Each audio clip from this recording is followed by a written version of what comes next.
Hello everyone. In this video, we are going to discuss a simple Python concept, and this question is mostly asked in the interviews. So the question is, let's say we have a function print hello.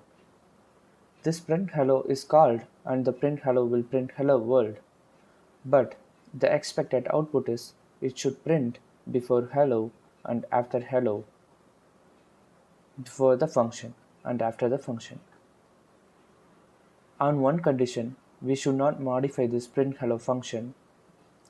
Without modifying this function, we need to do this. So how we can do this? So there is a Python concept that everybody knows, decorators. So decorators are nothing but a special type of function. The decorator will take a function as a parameter, then it will modify the function as per our need. Then the decorator will be returning the function. Now since in Python, functions are first-class objects. First-class objects meaning a function can be like a variable. Like a variable can be assigned, variable can be passed to another function, a variable can be assigned to another variable. Similarly, we can do all the things with the function as well. We can assign this function hello, print hello to another variable. We can pass it to another method. And in Python, we can write a function inside a function. We can create a function inside this print hello, and we can have another function. So decorators work on this principle. So let's go ahead and build a decorator. Okay, in Visual Studio Code, I'm just opening a folder.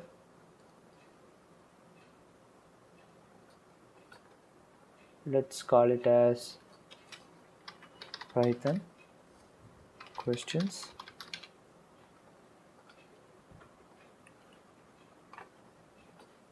So in this, I'm going to create a new file.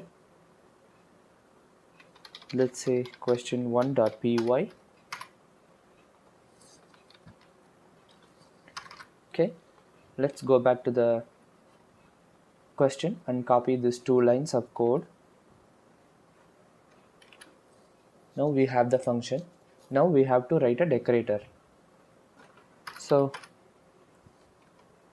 as I said earlier, decorator is nothing but a function that takes another function as an argument. Now let's create a function. Let's call this function as decorator function. It's just a name. You don't have to keep it like this. Decorator function. Now this decorator function should take an argument. That argument is a function again. So we can call that function as function to be decorator. Now, as I said earlier, if we want to modify this function, we should create one more function inside this. This will be called as a modifier function or inner function. Okay, once this decorator function is called, it will take the another function as a parameter and it will build a new method which is modifier function. Now we need to call our function to be decorator inside the modifier function. Now our expectation is that we should print before hello and after hello before the print hello. So let's write a print before this.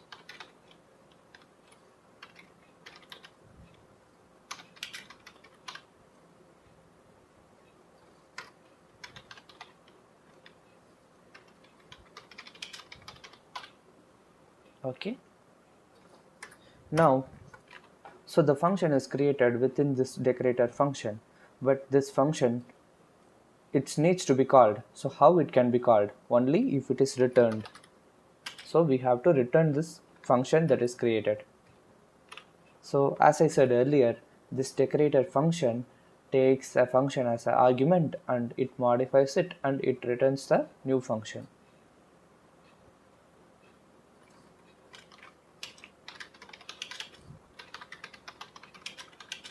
Let's add some meaningful comments.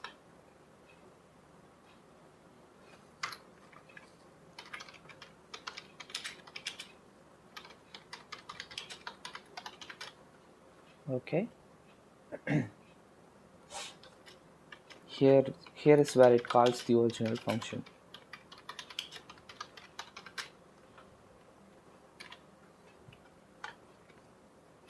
Now then it returns the function.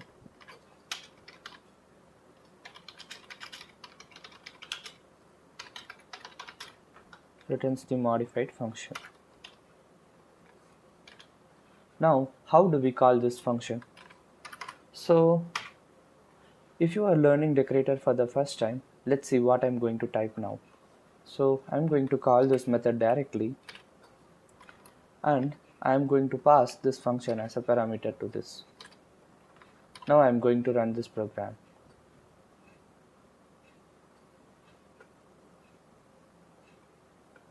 Okay, I did not get any output. I will tell you the reason why. Let's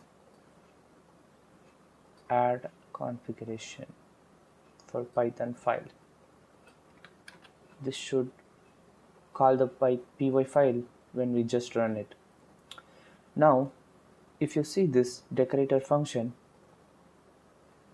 it will return a function, but we are not actually executing it.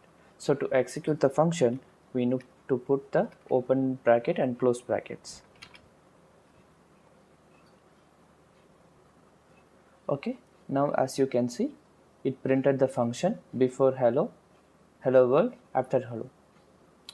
Now we cannot call this decorator function every time and pass the every function. So how this is achieved is, we can just decorate this print hello with this method's name, the decorator method's name. This is called decorating the method. That's why it's called decorators. Okay, now let's remove it. Now just print hello.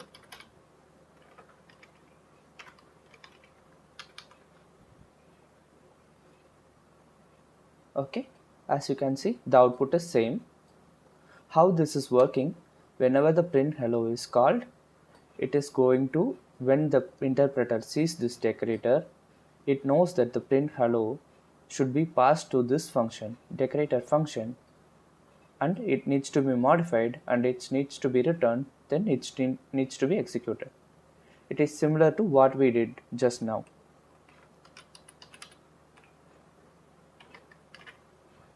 Okay.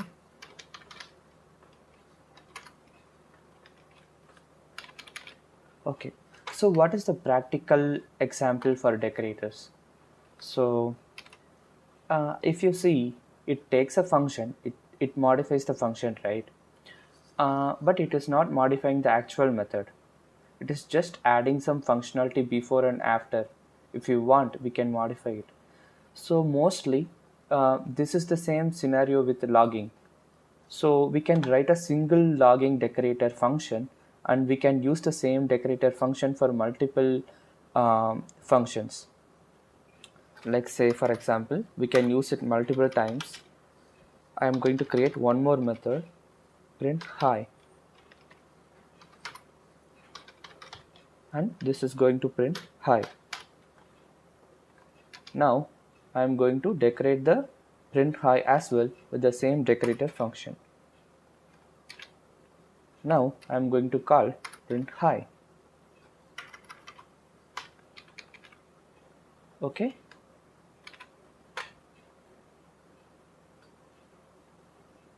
So it printed the first print hello, then it printed the hi also.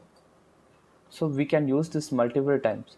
So similarly, if we have some methods in the real world, we can have some SQL methods, create um, record in DB database and update record in DB. Okay, so this will say created. We are not implementing the actual connection to DB and execution. We are just saying that record created.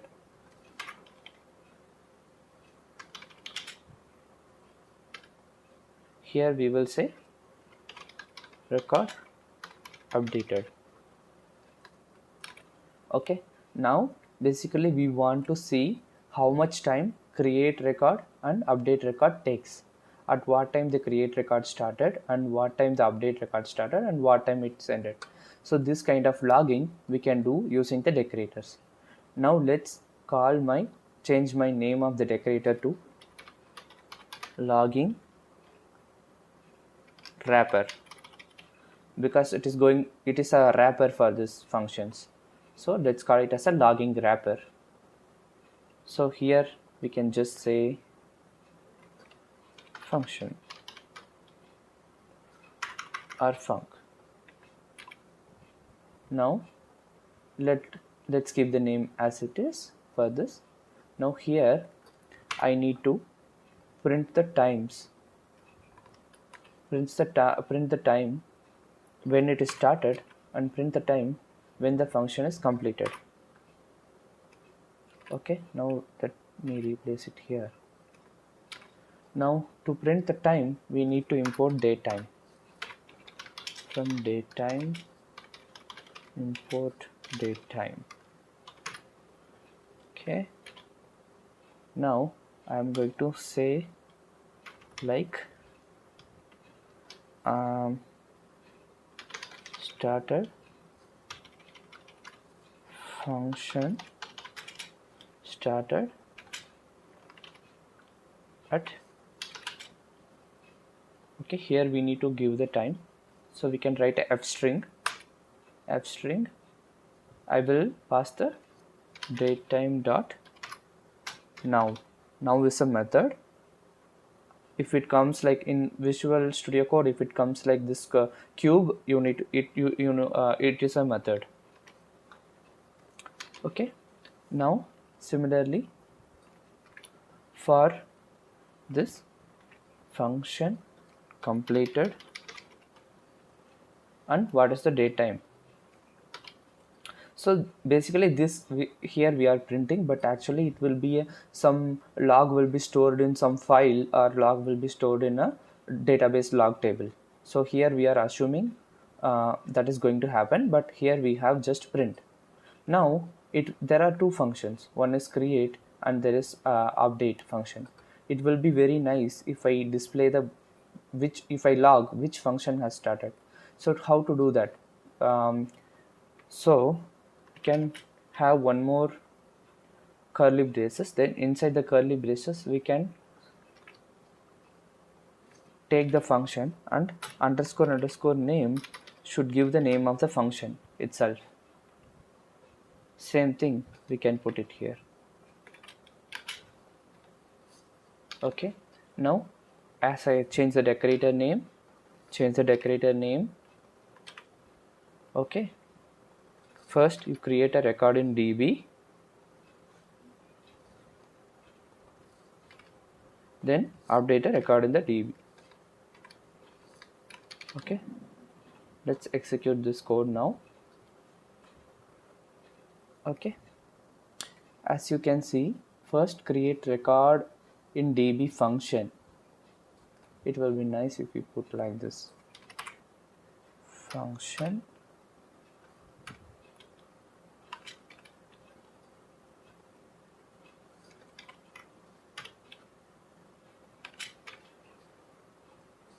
okay, let me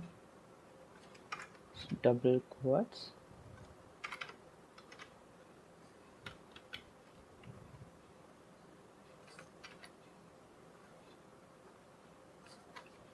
Okay,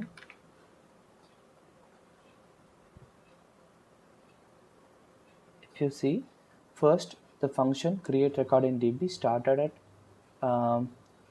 datetime.now. Then the record got created, which is this function, and function create record in DB completed at this time. So this way we can log to the database without editing. Like if I have a logging functionality in every function, it is a repetition of code. Like here in create record also I need to do the same thing, and update record also I need to do the same thing. If we use decorators, we can make the same function wrapper to be called for both of this function. So this is one of the example place where you can apply the decorator concept. So that's it from this video. Thanks for watching. If you want more video like this, click on like and subscribe to my channel. Thanks for watching.